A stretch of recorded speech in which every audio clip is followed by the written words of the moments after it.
Hello, Mayor, City Council, and Budget Committee members. I'm Brian Conlon. I'm Development and Public Works Operations Division Director.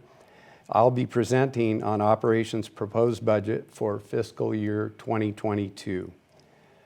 I'd like to say a few words about the challenges before us all involved with COVID and adapting to an environment and circumstances that we weren't ready for. I'm very proud of the operations group as we worked with HR to settle our concerns around staying safe while we worked. And within a couple weeks' time, we were back out in the field providing the citizens the services that they're used to. Before I review this budget summary, I want to tell a little story about an operations division apprentice candidate that I posed a question to during orientation, asking her, what is the city's charge for our business services? And she answered, well, it's operating and maintaining all of the city's stuff. And that was a perfect answer. Operating and maintaining the city's public infrastructure and assets is our charge. In review of this high-level summary, we got approval to increase 1 FTE to hire a traffic engineer. That brings our total to 62.75 FTE. This approval will increase the budget roughly $162,500. Also approved was a purchase of a new wastewater stormwater cleaning machine, and that brings the total budget to $13.8 million, and this number includes the purchase of the new equipment. Emergency management has also joined our staff, and activities during this last 6 months have been directed toward COVID organizational response and the Holiday Farm Fire Mutual Aid. Before you is our operations org chart. Operations is one of 3 divisions within Public Works. You'll note I report directly to the Assistant City Manager, Neil Adati. We also brought on a communications coordinator sometime in February, and emergency management was transitioned over to operations, where Ken Vogedy is now working on our staff. We've been approved to increase FTE by 1, hiring a traffic engineer, and our total FTE will now be 62.75. This approval will increase the budget roughly $162,500. Also approved is a purchase of a new wastewater stormwater cleaning machine.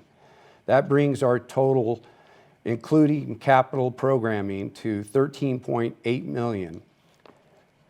Emergency management has also joined our staff, and the activities over this last 6-month period have been directed toward COVID organizational response and Holiday Farm Mutual Aid.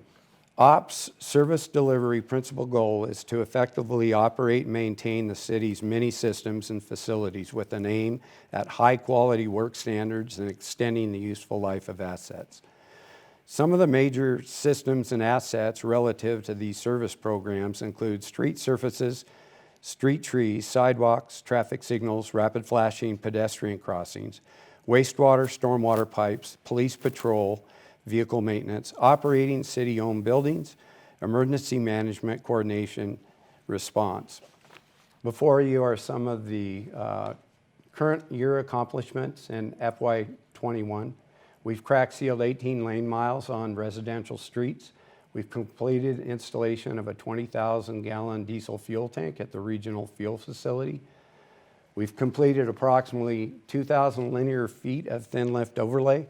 Those overlays were on 71st and B streets in Springfield, where we did approximately 3/4 of a mile. We've replaced 410 city street lights to LED, bringing our total percentage to 32% to LED total system. We've also constructed 6 new staff offices and installed safety partitions at City Hall front counters. Street light repair due to vandalism and failures on Rosa Parks were a main initiative, as you saw on the first slide. We've planted 40 street trees and performed 800 tree trimming and removal services. Here are our fiscal year 22 initiatives. Completing traffic systems radio communication project, root foaming 1,000 feet of pipeline on Thurston Road is a goal. Coordinate with LTD for maintenance and restriping of the EMX lane lines. Complete 2022 comprehensive street condition survey. That survey is necessary so that we can get a better idea of what our deferred backlog is.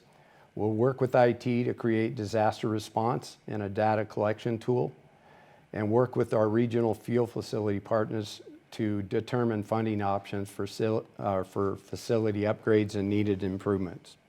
We'll also look at building a sand bunker for snow and ice events at the operations facility.